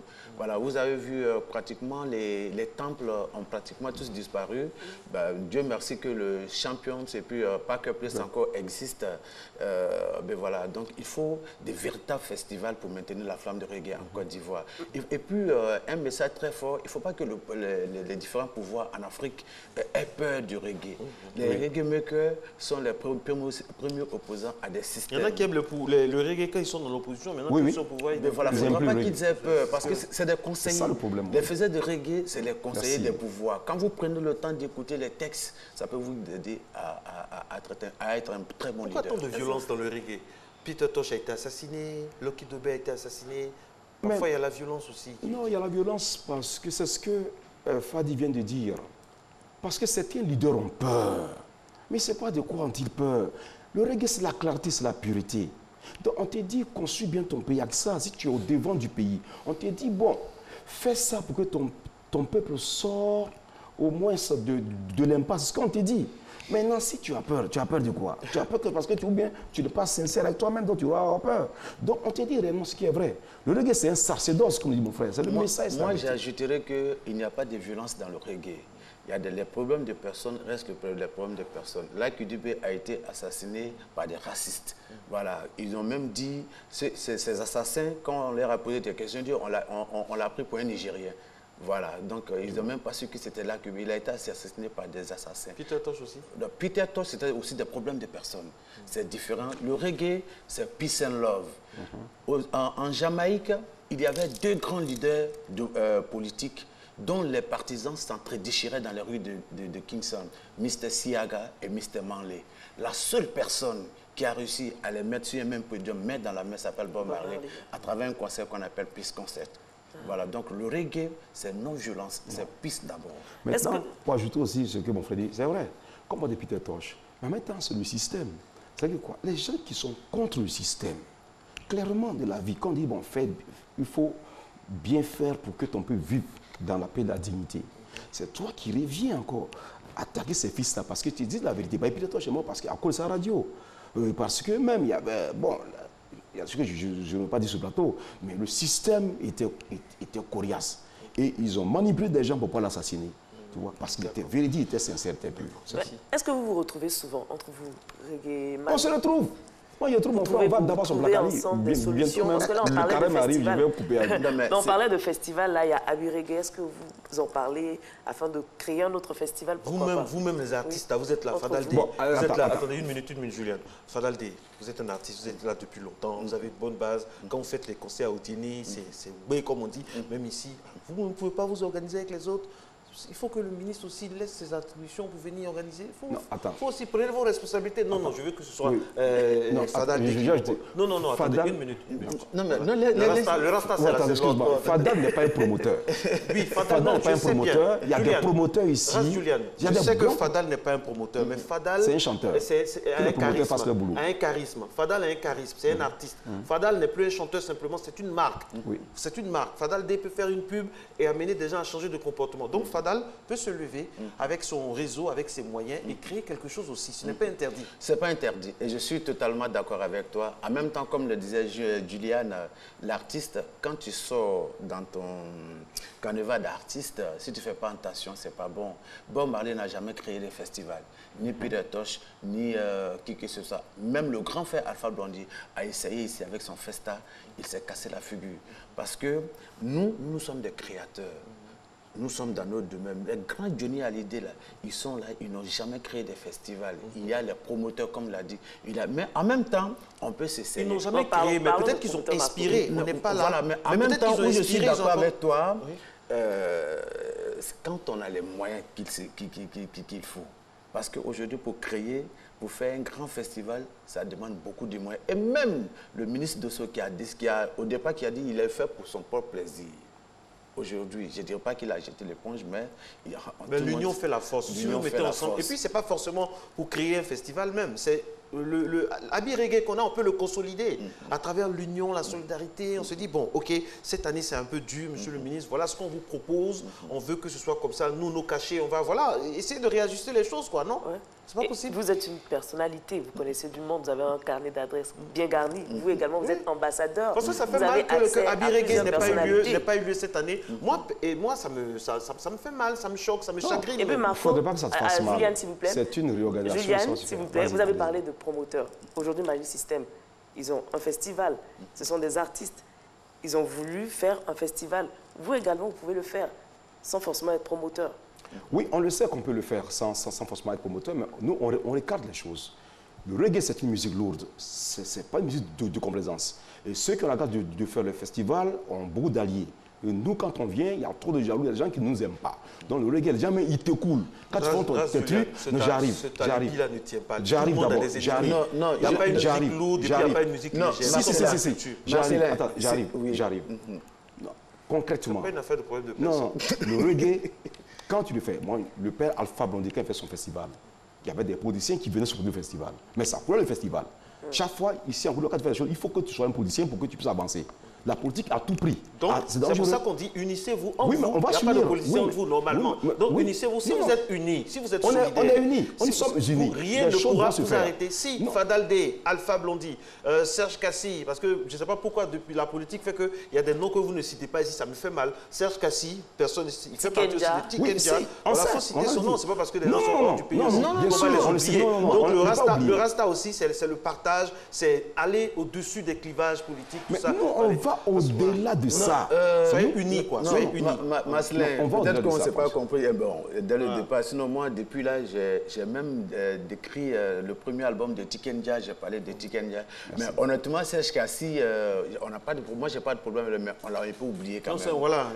Honnêtement, dans le domaine de la musique, il s'est fait un peu oublier. Donc, du coup, on ne le voit pas pour moi. Sinon, moi, je n'ai pas de problème avec si vous êtes unis, au fait, ce qu'on vous dit, c'est que si vous êtes unis et que vous transcendez les barrières politiques, les clivages, vous pouvez aller au-devant de n'importe quoi. Non, c'est que Juliane est en train de ressortir, on l'a déjà dit sur le plateau, la musique reggae est une musique qui fait peur.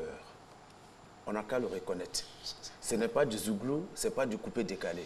Ça fait peur. Non, ça fait peur comment? Le zouglou est assez aussi. Le zouglou fait peur aussi. Le zouglou dénonce. Non. Le zouglou dénonce pas comme le reggae. Il faut les laisser. Non, le zouglou dénonce ça. Non, je n'ai pas dit que le zouglou dénonce pas. Je dis que le zouglou dénonce pas comme le reggae. Le zouglou n'est pas rude et rough comme le reggae. Ça, je vous l'affirme. Vous écoutez des chansons comme Tikenja qui était président voleur. Oui, mais il y a Yoda Siro aussi qui chante Yamacha Agbata, madame la présidente du Foucault Macha à Paris. Donc voilà, il y a le même ton corrosif. Ok, tout ça c'est bon, c'est bien. Alors, moi, ce que je vous dis pour terminer, quand on dit reggae, parfois c'est assimilé à... Mais si je vous laisse poser la question. Alors... C'est assimilé à... sortir de ça. Effectivement. Pourquoi très souvent on assimile le reggae au cannabis? Pourquoi vous soupirez avant de répondre? Ça veut dire en langage gestueux, ça veut dire en langage corporel, ça veut dire que ce que vous avez dit là, vous êtes en train de calculer. Non, ça me fait peur. Non, pas du tout. Pourquoi ce soupir là? Moi, par exemple, vous savez, Dieu ne fait rien au hasard. Le monsieur qui est assis à face de moi, Julian, nous sommes ensemble depuis qu'on est petit. Depuis, on marchait pour venir à la RTI, à la télévision, à la radio pour faire Allocodrome ensemble. Au départ, il était manager. C'est moi qui lui ai dit, essaie de faire la musique aussi, parce que tu es un joli garçon, etc. Je lui ai dit, au départ, on le prenait pour un Congolais, tellement il était beau. On était tout petit. Mais voilà. Pour te dire qu'il n'a jamais fumé, moi aussi, je n'ai jamais fumé. Je n'ai jamais pris, même de l'alcool. Donc, dès le début de ma carrière, j'ai décidé de faire une différence. D'abord, amener la gente féminine à aimer le reggae. Rendre le reggae sexy. En tout cas, amener la gente féminine. C'est pourquoi, à mes débuts, j'avais une coiffure avec des perles et je chantais beaucoup. On dit que vous êtes un tombeur, vous avez un palmarès, c'est vrai? Vous êtes casé maintenant? Non, je suis l'un des rares reggae makers qui est aimé par les femmes. Et ça, Dieu ne donne pas à tout le monde. Et je suis fier de cela. Ah bon? Oui. Vous vous basez sur quel sondage? Parce que, comme on appelle, toutes mes chansons, quand je fais un concert, s'il y a 10 personnes dans la salle, il y a au moins 8 ou bien 9 femmes. Mais voilà. Quand même. Merci, et avec des chansons comme Adjalami Yenena Adjafuru, Amadjami Yenena Adjafuru, Djougou son père ou bien Baraki Seiko Kadigné. C'est des chansons qui ont fait. Et j'ai pensé pour Larry Sheik aussi. Larry Sheik. Oui, voilà. Pas oublier, je ne suis pas comme vous, je n'oublie pas les artistes. Ils sont nombreux, on ne peut pas dire. Moi j'ai cité les Ahmed Faras, tout ça ici. Ahmed Faras, Serge Kassi, le grand frère qui regarde de Paris, on le salue. C'est Jean, Rastafari, si tu nous suis depuis Paris. Pablo Youa. Que vous allez venir. Pablo Youa, Bella Simon. Bella Simon, saluez-les tous. Soyez unis et puis même quand il y a des soucis, aidez aussi les autres. Moi-même je dirais que l'unité, c'est pas force, c'est dans les actes. Et je suis d'accord avec toi. L'unité, c'est dans les actes. L'unité, c'est dans les actes. Chacun peut avoir son bon. Prenez des nouvelles de ceux qui sont loin de vous, des artistes. Bien sûr, chacun peut avoir des nouvelles de Serge et les autres qui sont pas là. Mais quand il s'agit de musique, soyons unis. C'est très important. Et la vraie union, c'est ça qui fait la force de ce magnifique pays-là que nous servons également chaque matin, du lundi au vendredi. Merci beaucoup. Très, très bon week-end à toutes et à tous. Nessie. Oui, le week-end, aujourd'hui c'est vendredi. Vous avez entendu le reggae, c'est pas l'herbe. Donc attention. Attention à 3, 2, 1, ja! Rastafari. Bon week-end. De là, je pars à Boaké. Ah, c'est ça, ok. Voilà, connais.